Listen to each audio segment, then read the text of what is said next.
Bonjour à toutes et à tous, nous sommes le 26 novembre. Aujourd'hui, pour Temps long, j'ai le plaisir de recevoir Solès, auteur, compositeur, musicien. Bonjour Sol, Salut Camille. comment ça va? Ben, ça va bien. Bon. Ça vient d'où Solès? C'est mon nom.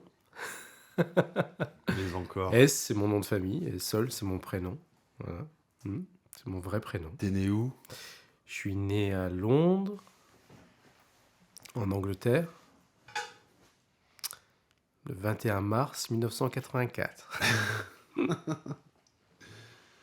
Tes parents sont anglais?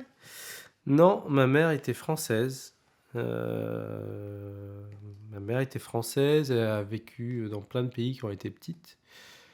Euh, Mais son père aussi était anglais et donc ils se sont installés en Angleterre quand ma mère quand elle était ado. Voilà. Et donc moi je suis resté en Angleterre jusqu'à l'âge de 11 ans. Et on est venu en France quand j'avais 11 ans. Et voilà. Vous étiez installé où? On était en France, Ouais. à Bazas. Et en Angleterre? En Angleterre, donc je suis né à Londres et rapidement on s'est installé quand j'avais 2-3 ans au sud-est de l'Angleterre, sur la côte, à Folkestone, à côté de Douvres, plus précisément à Sandgate. Moi, je t'ai découvert il y a quelques années avec Sweat Like an Ape. Ouais. Et je te pose ces questions parce qu'il y a ce côté bilingue où, me semble-t-il, tu parles parfaitement anglais. Donc À peu près. À peu près. Non, oui, oui. Ouais, Et- ouais, je suis et- bilingue. Ouais. Et la musique, c'est arrivé comment? J'ai fait de la musique très tôt. J'ai demandé à faire de la musique assez rapidement quand j'étais petit. Je ne sais plus exactement comment est-ce que... Ah ben si, je sais en fait. En vrai, c'est hyper simple. C'est que... Enfin, ma mère était danseuse. Et puis, elle bossait avec... elle avait un ou deux musiciens vraiment avec qui elle collaborait tout le temps, qui étaient des amis proches, mais qui étaient avec laquelle elle avait formé une compagnie. Et donc il y avait surtout un musicien de free jazz qui s'appelait Paul, enfin qui s'appelle, il est toujours en vie, et on a encore un ami, il s'appelle Paul Moss. Et Paul, il a vraiment fait, je pense, mes premières initiations à la musique, mais j'étais vraiment tout petit, je devais avoir...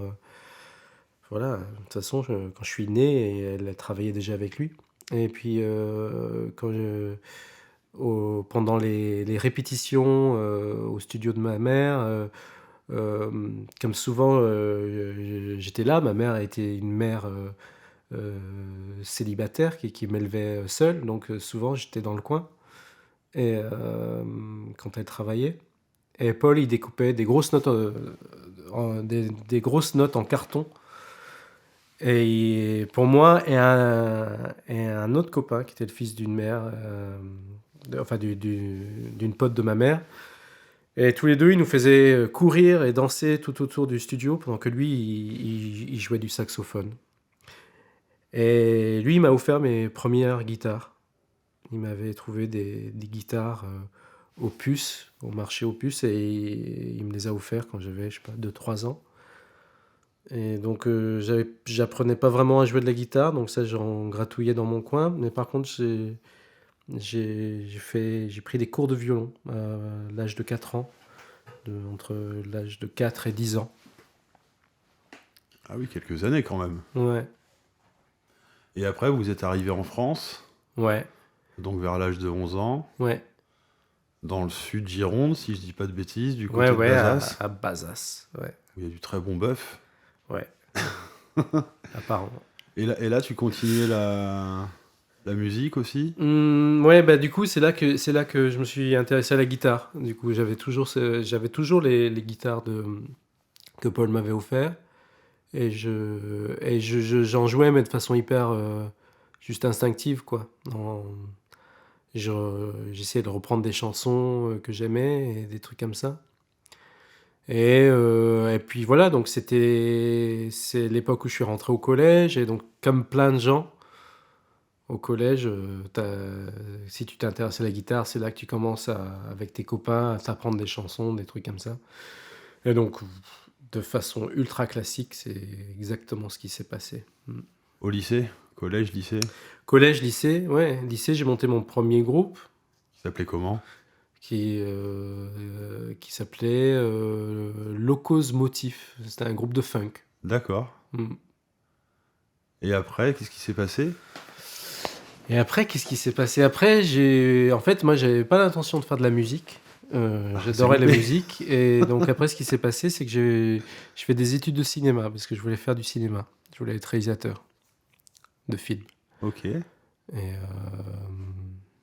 Mais en fait, je me suis un peu démotivé, je crois, parce que je trouvais je voyais les gens qui se dirigeaient vers ça, et je voyais des gens aussi, je connaissais des gens qui faisaient vraiment ça, et je trouvais ça complexe, tout le rapport où ils écrivent un film, ça prend des années, ça se produira peut-être, puis ça finira par pas se faire. Et à l'époque, je faisais beaucoup de films avec un copain. On faisait beaucoup de films avec des caméscopes, tout simplement. Et donc, en fait, on embauchait nos copains, enfin, on les embauchait, on les payait pas, hein, mais on demandait à nos copains de jouer dedans. On faisait plein de films, on en faisait beaucoup. Quand on était à la fac, on faisait genre 2 ou 3 courts-métrages par semaine. T'as fait quelle fac? J'ai fait la fac de cinéma, qui était pas du tout, en plus... en plus, je pense que quand je suis rentré à la fac, j'étais vraiment intéressé par l'analyse filmique et tout ça, et j'étais pas sûr de vouloir en faire. Et c'est en étudiant que je me suis dit que j'aimerais bien finalement en faire, et que je m'étais acheté donc ce caméscope, et du coup, on expérimentait plein de trucs avec le pote en question. Et, et donc on faisait plein de courts-métrages, et puis quand j'étais en 3e année de fac, je pense que je me suis dit, allez, je me lance, j'essaie de faire un long-métrage. Et donc j'avais commencé à faire ce long-métrage, et puis j'avais bien avancé, et puis j'avais une séquence hyper importante. Et je sais plus, ça devait se tourner à un endroit, et j'avais réussi à réunir tout le monde. C'est une séquence qui réunissait plein de gens, et c'était un peu compliqué à monter, mais j'avais réussi à vraiment ce que tout le monde soit dispo et envie de faire ce truc-là et tout. Puis il y a eu une espèce d'énorme tempête de neige, et toutes les routes étaient bloquées, et donc on n'a pas pu le faire. Et c'est fou, ça m'a créé une démotivation à ce moment-là, c'était hyper étrange. Et du coup, je me sentais pas de me relancer dans le truc. Et en fait, alors, je pense pas que ce soit vraiment à cause de ça. Mais je me souviens de ce moment un peu charnière comme ça, où me dire, putain, mais c'est compliqué si tu peux pas payer les gens. Après, les gens, ils étaient plus dispo. J'essayais de les remotiver et tout. Et puis, ils étaient pas dispo. Enfin, pas tout le monde en tout cas. Et puis bon, je faisais d'autres trucs en même temps. À l'époque, je faisais une formation d'acteur dans un théâtre. Ouais, je cherchais un peu ce que j'allais faire en même temps. Je pense que j'étais pas stressé à sûr. Et à la même époque, du coup, comme je faisais beaucoup de vidéos, et puis j'aimais bien des trucs un peu expérimentaux, du coup, je faisais des vidéos un peu expérimentales. Et puis il y a un metteur en scène à l'époque qui dirigeait l'école de comédiens, qui avait vu ce que je faisais et qui m'a embauché pour faire quelques scénographies de ses vidéos. Il aimait bien ce que je faisais. Et de faire donc des vidéos pour ces scénographies de mise en scène de théâtre. Et donc peu à peu, je me dis, peut-être que je vais faire du spectacle. Et donc je commençais à faire de la vidéo comme ça pour des compagnies, un petit peu à tâter ce terrain-là. Et en même temps, je faisais de la musique. Et un jour, on m'a proposé de faire de la musique sur un spectacle. Et c'est comme ça que, de fil en aiguille, j'ai rencontré d'autres gens avec qui j'ai fait de la musique et tout. Alors ce spectacle, pour parler musique, c'était avec la compagnie Fracas ou pas encore? Pas encore, mais Pas encore. c'est par ce biais-là que j'ai rencontré la compagnie Fracas, ouais. Ouais. En fait, à l'époque, j'avais eu le plan donc sur un spectacle, une compagnie théâtre du coin qui s'appelle le groupe Anamorphose. Et, euh, et c'était avec un musicien qui s'appelait Denis Gouzil qui m'a proposé de faire ce truc-là. Et Denis était très ami, effectivement, avec Roland Bourbon de la compagnie Fracas. On y reviendra à Voilà. Roland. Voilà. Et donc, effectivement, j'ai rencontré Roland par ce biais-là. Ouais. Et Voilà. les Sweats, alors c'est arrivé en quelle année? Les Sweats, c'est arrivé bien plus tard, en 2000. Je pense que l'aventure, les prémices du truc, ça a dû démarrer en fin 2012. En fait, j'ai commencé à écrire les morceaux avec un mec en particulier, avec Arnaud, Mhm. Arnaud Pierret, et ça devait être fin 2012, début 2013. Parce que si je fais le compte, on a en projet Solace and the Sympathics, qui maintenant est devenu Solace and the Boom Boom Doom Review, Ouais. dont on parlera tout à l'heure. Dr Culotte, Sweat Ouais. Like a Nep. Ouais. Maintenant, il y a un projet solo aussi depuis 1 an et demi, 2 ans. Depuis, ouais, c'est ça, ouais. Il y a aussi d'autres projets comme la saga de Grimm. Ouais. T'as fait du scénario de bande dessinée aussi, je crois. Ouais. Comment c'est arrivé ça? Ça, c'est arrivé que c'était l'époque où, où j'avais encore très envie de faire du cinéma et où j'écrivais donc des scénarios en me disant que je pouvais peut-être les proposer. Et à la même époque, j'ai rencontré Laureline Mathieussy, donc ma chère et tendre, voilà. Et Laureline, donc elle, faisait de la bande dessinée. Et on s'est fait lire nos trucs, et puis en fait, on s'est rendu compte qu'il y avait vraiment un univers quand même en commun au-delà de nos accointances personnelles. Et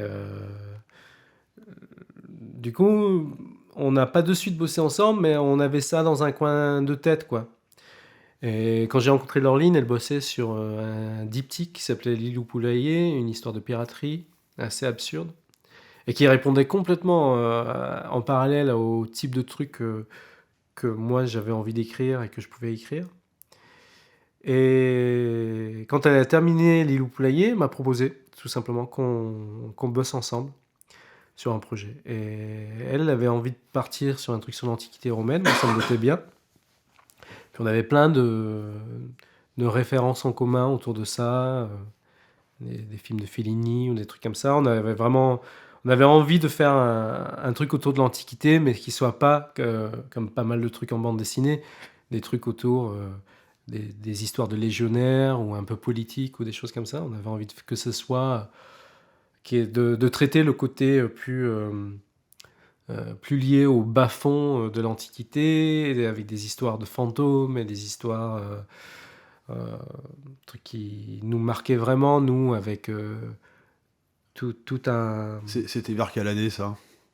C'est sorti en 2012, donc je pense qu'on l'a écrit en 2010, 2011, un truc comme ça.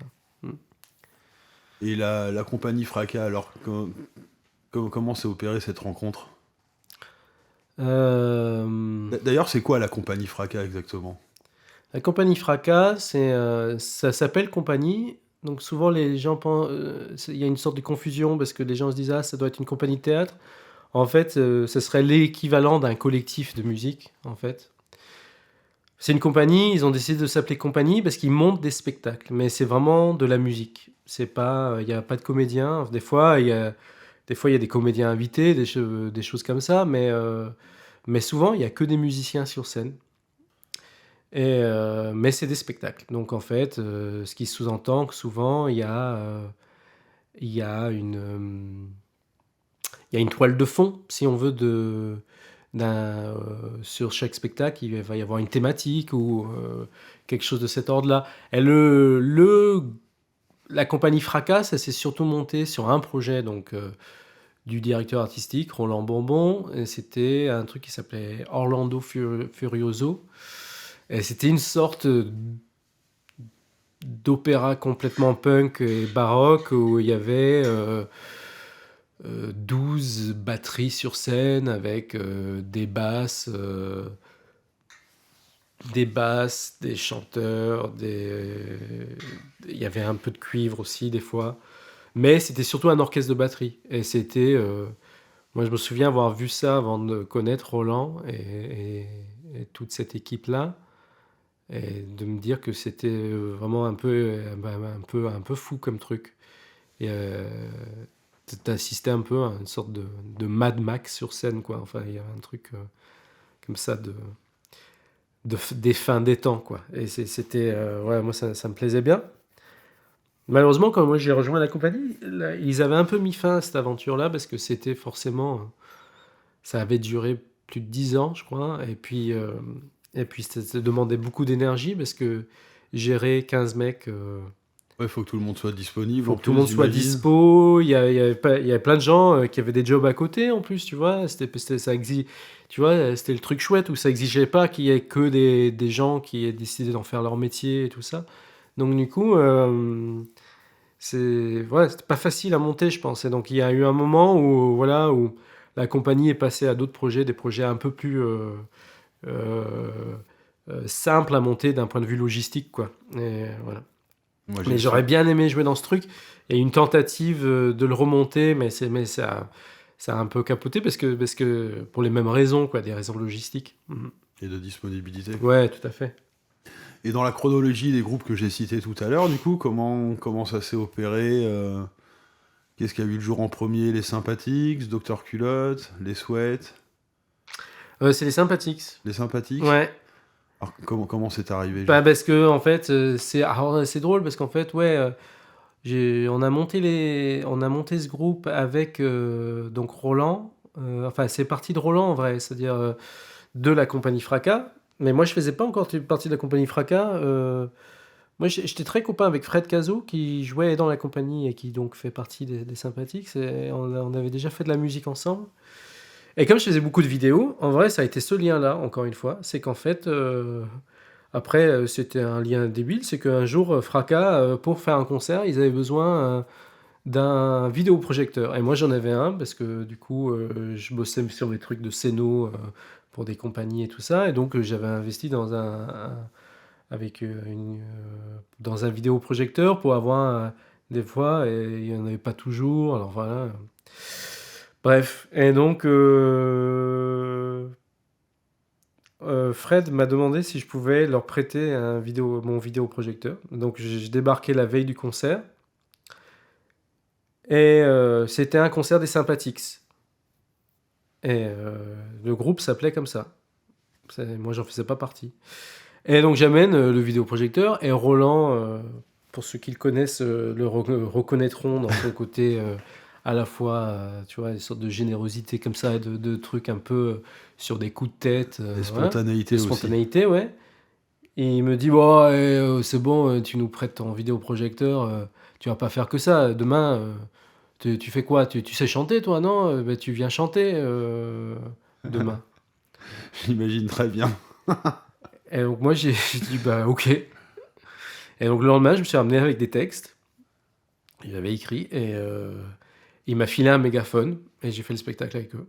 Et donc ça a été c'était pour un vernissage d'expo et ça a été le premier truc que j'ai fait avec eux. Et donc Roland, il dit, bon, bah super, maintenant on a monté un groupe. Alors, et donc on s'est mis à écrire des morceaux, des chansons ensemble. Mais là, t'as joué avec eux, c'est-à-dire sur leur musique, sans Alors connaître qu'on leur avait musique. jamais, je savais pas ce qu'ils allaient faire. Et là, à ce Je moment-là, il y savais. avait que Roland et Fred dedans? Non, il y avait aussi un contrebassiste génial qui s'appelle Bruno Laurent. Ouais. Du coup, là, c'est les Et il y Sympathiques. avait Seb aussi, Seb Capazza à la guitare. Ouais. D'accord. Et à quel moment c'est devenu Solès and the Sympathiques? Bah, en cours de route, parce que Roland, il a dit, c'est génial ton nom, Solès, Solès, on dirait un personnage d'une bande dessinée. Et donc, voilà. Je me suis un peu laissé. Moi j'avais jamais. Enfin, j'avais fait de la musique, mais voilà, c'était le premier projet, un truc auquel. Oui, là, ça prenait une certaine ampleur, Voilà, j'imagine. ouais, c'est ça, où en fait, je proposais des chansons, des morceaux.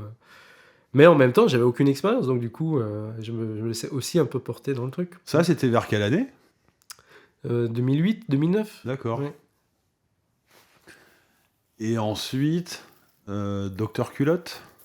Ouais. Ouais. Alors là, je pense qu'il y a une rencontre qui avait dû s'opérer avant, mais c'est sans doute celle avec Jérôme Davio. Ouais. Comment ça s'est passé? Bah, donc Jérôme Davio, on a parlé de bande dessinée. Jérôme Davio, c'est... Et Vous êtes rencontrés comment? On s'est rencontrés par le biais de la bande dessinée. Lui, donc il est auteur.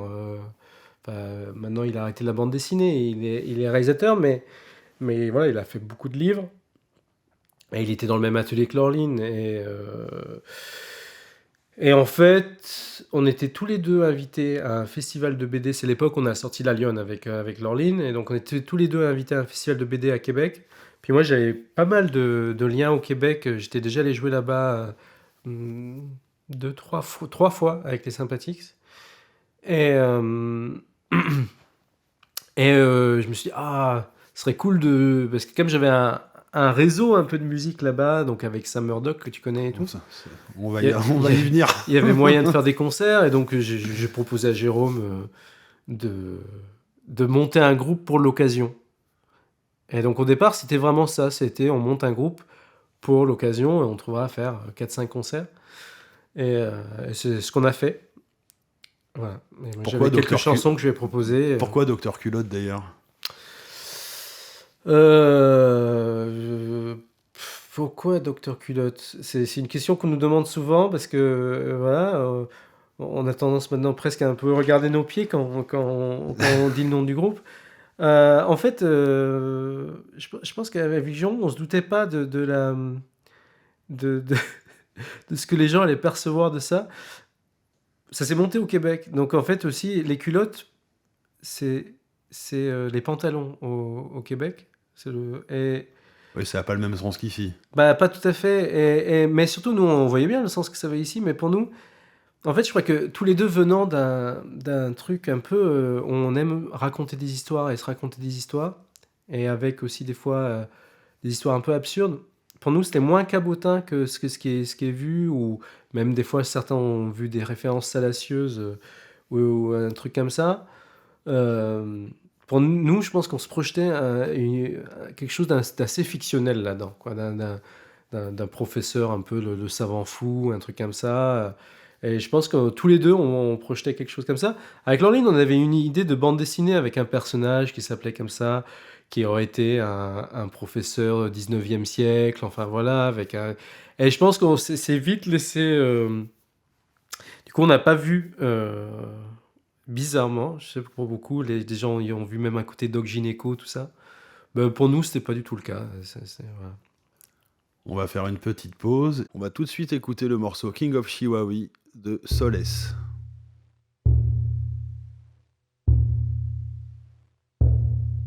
Oh, Mr. Greenskin shall never let me in. I'm the king of Chihuahua. Boom, boom, Chihuahua. I wanna go back, but man, I can't go back. I'm the king of Chihuahua. Boom, boom, Chihuahua. I stay up late begging at the Queen's Gate. I'm the king of Chihuahua. Boom, boom, Chihuahua. I'd rather be dead than remember what she said. I'm the king of Chihuahua. Boom, boom, Chihuahua. She called me a clown, but look who's got the crown. I'm the king of Chihuahua. Boom, boom, Chihuahua. All she does is weep. Her dad I killed in his sleep. I'm the king of Chihuahua. Boom, boom, Chihuahua. I stole a kitchen knife and I took the man's life. I'm the king of Chihuahua. Boom, boom, Chihuahua. All his bloody bled. It drowned him in his bed. He was the king of Chihuahua. Boom, boom, Chihuahua. He was the king of Chihuahua. Boom, boom, Chihuahua. He was the king of Chihuahua. Boom, boom, Chihuahua. And now, I'm the king of Chihuahua. Boom, boom, Chihuahua. I'm the king of Chihuahua.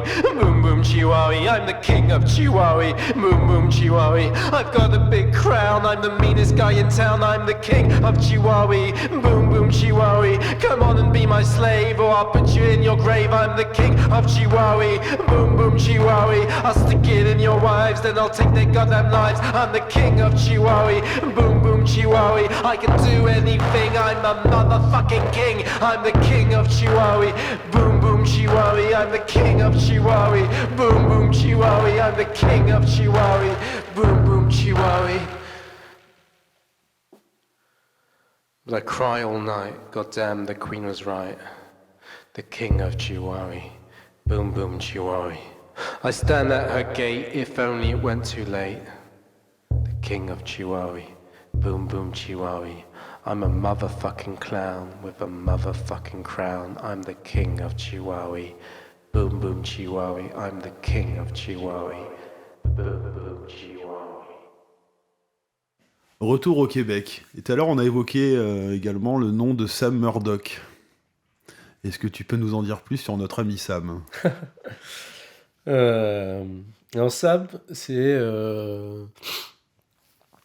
un musicien et entre autres québécois. Hyperactif? C'est le moins qu'on puisse dire. Très hyperactif et qui a aussi un label à Québec qui s'appelle P572. Et donc Sam est un vrai initiateur de projets, de rencontres. C'est quelqu'un qui a une générosité débordante dans tout ce qu'il fait.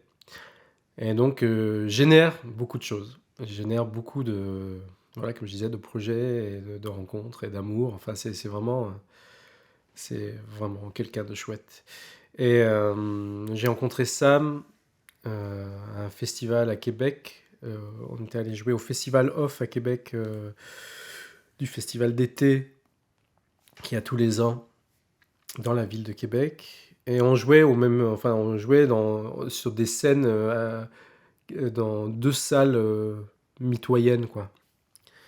Et on jouait à, je sais pas, un quart d'heure de décalage, quoi. Alors moi, j'étais en train de m'installer pour les balances, et là, je vois un mec tout surexcité qui arrive, on dit « Hey, salut Solès !» Et donc, il savait déjà comment je m'appelais, et qui me tend un bocal comme ça, rempli de badges, et il dit « Tiens, prends un pins !» Et de suite, il m'a demandé où est-ce que je dormais, tu vois, et dire « Mais non, tu vas pas aller dormir là-bas au sleeping, ce soir, tu viens dormir chez moi. » Et donc, voilà. Et donc, on a de suite cliqué. Moi, quand notre concert était terminé, je suis allé dans l'autre salle voir son concert, et j'ai pris une méga grosse claque. Il jouait avec quel groupe à ce moment-là? Il jouait avec Lesbo Mouven. Ouais. Et j'ai pris une grosse claque que je recommande aux d'énergie et de auditeurs. charisme, vraiment. Et d'ailleurs, bon, ça c'est bien plus tard, mais je crois qu'il y a eu une collaboration entre les Sweats et Sam. Pour les 10 ans du premier album de Lesbo Mouven, Sam a demandé à 10 groupes... vous avez repris une chanson, ouais, je crois. Il a demandé à 10 groupes qu'il aimait de reprendre une chanson du premier album, chacun. Et donc nous, on a repris Crossfire, qui était un peu leur... En plus, on était contents, parce que c'était un peu leur tube emblématique. Et on a eu donc l'honneur de pouvoir reprendre ce morceau-là. On revient un peu en arrière, donc du coup, avec Jérôme, vous montez le projet Dr Culotte. C'est un projet guitare-machine, je crois, ou percussion. En fait, c'était fait pour être totalement... c'est-à-dire qu'on puisse jouer les chansons avec ce qu'on avait sous la main, parce que comme au départ, c'était ça, on allait au Québec sans instrument, en vrai. On savait pas trop ce qu'on aurait sous la main. Parce qu'au Québec, ce qu'il faut savoir, c'est qu'à la douane, ils sont hyper chiants. Si tu dis que tu es musicien et que tu viens faire des concerts, ils te remettent dans l'avion, parce qu'en fait, il faut avoir un visa de travail pour avoir le droit de faire des concerts, quoi. Donc, on le savait tous les deux, qu'il fallait que, si on voulait être discret, qu'on dise juste qu'on était invité au festival de BD. Et c'est tout. Et du coup, c'était même mieux de partir sans instrument. Donc, je crois que Jérôme avait quand même mis dans son sac son Koaka Oscillator ou un truc comme ça. Puis moi, je me suis fait prêter des guitares. Mais chaque concert, j'avais une guitare différente, quoi. Il y a des concerts que j'ai fait avec une guitare folk, d'autres avec une guitare électrique. Puis Jérôme, c'est ce qu'il avait sous la main. Des fois, il y avait une batterie, des fois, il y avait un synthé, des fois, il avait juste son Koaka Oscillator. Et on s'est débrouillé avec ça. On avait les chansons et puis on voyait un peu avec quoi on pouvait jouer. Et je pense que ça a influencé effectivement la suite du groupe parce qu'il y a eu un temps effectivement quand on est rentré donc à Bordeaux et qu'on a eu envie de continuer où effectivement ça a été guitare et machine. Mais très vite on a monté une version quatuor en Ouais, il y électrique avait avec The Everlasting Love Remedies, c'est ça? voilà avec le backing band entre guillemets avec donc le Everlasting Love Remedy. Et donc, dans lequel était au départ Marielle Barretziol, Marie Lanea, et au départ Carole, que vous avez pu voir dans Los Dos Hermanos et plein de groupes. Voilà, Carole a joué dans plein de groupes et on a fait juste un concert ensemble. Carole, elle faisait plein de trucs et voilà. Et du coup, elle voulait bien faire. Au départ, elle nous avait dit oh, ben moi je fais un concert, et puis voilà. Et du coup, ensuite, ça s'est poursuivi avec Marcelo Pileggi, voilà, qui a joué dans Zéro Branco, Sheriff Mouloud, plein de trucs. Excellent batteur également. Excellent batteur. Et donc, on a pas mal joué cette formule-là à 4, qui était vachement chouette. Que j'avais eu le plaisir de voir au bootleg il y a quelques années. Ouais. D'ailleurs. Ouais, c'est vrai, on a joué au bootleg, ouais. Et ensuite, on a monté une forme que moi, que j'aime bien, parce qu'esthétiquement, je trouve que ça colle vraiment bien aux chansons et à l'esprit qui s'en dégage. C'est une forme en trio, avec où moi je suis à la guitare classique, et Jérôme a des petits synthés, et puis une batterie debout. Et donc ça a été tantôt la batterie debout, ça a été tantôt des fois Pierre Guignard, et des fois Marcelo, selon... voilà. Là, on est en quelle année à peu près? Je pense qu'on a dû monter Dr Culotte en 2013 et puis voilà, je pense que les derniers concerts qu'on a fait, ça remonte à il y a 2-3 ans, un truc comme ça. Et après, il y a, non, ou plus ou moins au même moment, il y a les Sweats du coup. Ouais. Donc, sur une idée à la base d'Arnaud, me semble-t-il, où vous étiez tous les deux. Ouais, ben en fait c'est ça, Arnaud, il m'avait vu en concert avec les Sympathiques, je le connaissais pas, et il m'a envoyé un mail sur mon MySpace pour me proposer de monter un groupe. Et il avait envie de monter un groupe de disco punk. Et moi, ça me bottait bien parce que Alors, on ça avait qualifie tellement les rien à Sweats. faire avec ce que je faisais. Les Sweats, tu dis disco punk parce qu'on a du mal parfois un peu à classer. Je me souviens d'un article de Junk Page, je crois, qui avait été écrit, je crois, par Guardez, qui disait Afro post-punk, disco punk. Ouais, bon, on peut coller plein de noms. Mais au départ, voilà, l'envie, et quand Arnaud m'a écrit, c'était ça. C'était lui, il avait en tête plein de groupes comme The Rapture ou LCD Sound System, etc. Et puis moi, ça me disait bien de faire un truc d'ensemble parce que j'écoutais pas mal à l'époque de trucs afro et de trucs avec des guitares africaines. Et puis j'avais bien envie d'avoir un projet où je puisse caser un truc comme ça, quoi. Voilà. D'ailleurs, tu parles de guitare africaine, ça me fait penser à une chanson du premier album, Sir Victor, Ouais, Sir Victor, ouais. qui d'ailleurs, je crois, est décédé il n'y a pas très longtemps. Ouais, c'est un hommage à Sir Victor Uwaifo, qui est un guitariste nigérian et qui est mort, effectivement, il y a quelques mois, ouais. Parce qu'on a plusieurs univers un peu dans Sweat. On a ce côté justement afro qu'on va retrouver dans Ouais. les 3 albums. Ouais, C'est vrai que dans le premier, c'est très flagrant, notamment sur celle-ci, ouais, ou même sur les guitares d'intro de Brand New Shoes. ouais. Ouais. Et City Lights aussi, je pense. Là, il y a une bonne guitare un peu afro. Mais même sur les autres albums, hein, il y a pas mal de trucs comme ça. Ouais. Alors, dans Sweat, vous êtes combien? Les 4. Et vous avez toujours été 4, mais pas toujours les mêmes. Voilà, exactement. Parce que je crois qu'il y a eu beaucoup Sweat, de... c'est un condensé de la grande histoire du rock avec des gens qui partent et d'autres qui arrivent. Ouais. Parce que le projet, donc tu disais, Arnaud t'écrit, vous faites le premier album, Et il s'en va. et il doit partir. Ouais, alors, juste pour que ça soit clair, on s'est pas disputé. Et il avait très envie de rester, mais il a eu un boulot qu'il n'avait pas envie de refuser à Paris. Donc voilà. La force des choses a fait. En fait, on savait que ça allait arriver, en fait, quand on a commencé à faire les morceaux ensemble. Et puis au bout de quelques mois, il me dit putain, je suis dégoûté, j'ai une proposition, j'aimerais vraiment l'accepter, mais ça veut dire que je pense que le groupe, je vais devoir arrêter quoi. Mais lui-même, il nous a de suite dit bah par contre, l'arrêtez pas parce que moi je serais trop content que ça continue. Et donc on a continué. Alors, il y avait qui dans le groupe initialement? Donc initialement, donc au départ, donc c'était Arnaud et moi, et on a proposé à Jérôme, parce que moi j'avais commencé à faire des trucs avec Jérôme dans Docteur Culotte. Et comme je savais que Jérôme était un grand fan, et le plus grand fan, je pense, du monde d'LCD Sound System. Alors il y en a beaucoup, hein, mais je pense que c'est quand même lui. Et je veux dire, je pense dans sa garde-robe, il a souvent un t-shirt LCD Sound System. Je le soupçonne d'avoir 5 fois le même t-shirt dans sa garde-robe. Et Pierre Guignard, que je venais de rencontrer aussi. Que vous aviez rencontré, je crois, sur un concert des Sympathiques. Ouais, il venait souvent au concert des Sympathiques. Ouais. Donc là, du coup, Arnaud s'en va. Ouais. Oscar arrive. Ouais. Donc là arrive le deuxième album.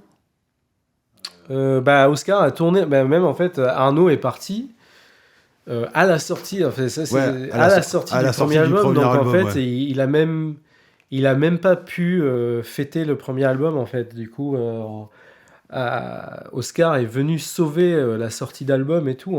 Il a appris en 3 semaines avant la sortie du disque tous les morceaux. On répétait tous les jours dans ma cave. Et voilà. Je sais plus si on l'a dit. Arnaud était à la basse. Arnaud, ouais. Pardon, on l'a pas dit effectivement. Arnaud était bassiste. Ouais. Du coup, Oscar à la basse. L'album sort, Oscar arrive. Vous préparez le deuxième album. Prépare le deuxième album. Deuxième album sort. Pierre Guignard, la guitare se casse. Et à un moment donné, on s'est dit on va arrêter de sortir des albums parce que ça demande double boulot. Il faut écrire les morceaux, les composer les morceaux et les bosser, les enregistrer. Puis après, il faut les rebosser avec d'autres gens pour aller les tourner. Et Pierre est parti vivre en Chine, du jour au lendemain. Ce qui était plutôt compliqué pour continuer le groupe. Voilà, donc effectivement là, ça faisait des distances pour répéter, pas simple. Donc voilà, et donc Matt Boer, à son tour, est venu sauver le groupe à la sortie du deuxième album en remplaçant Pierre, pareil, en répétant en urgence. Alors cet album, sacré truc, ouais. Les albums, depuis le début, vous êtes sur le même label, c'est ça? Ouais. Chez Platinum Records, ouais. Laurent Lafargue. Ouais. Comment s'est opérée la rencontre avec Laurent, justement? C'était en fait, Arnaud faisait partie d'un groupe à une époque qui était chez Platinum. Et donc on avait enregistré 4 morceaux en démo à l'arrache et que Arnaud a envoyé à Laurent, et Laurent lui a répondu dans la foulée qu'il adorait et qu'il était hyper chaud pour faire le disque. Et depuis, il vous suit. Et depuis, il nous suit, ouais. D'ailleurs, je crois que c'est également chez Platinum Records qu'est sorti ton disque de projet solo. Ouais. C'est bien ça. Ouais. Pour clore ce premier entretien, je vous propose d'écouter My Stone Lion de Solace.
Steep hills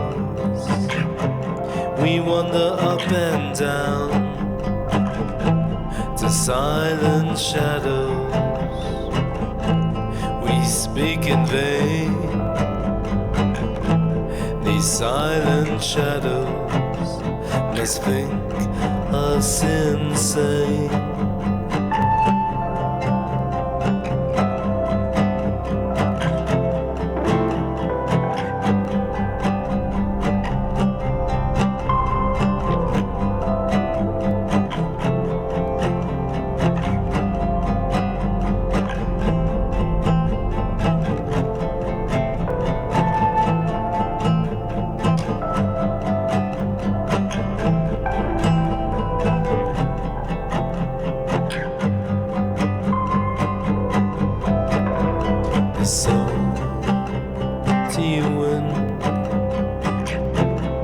Burns my skin, and my stone lion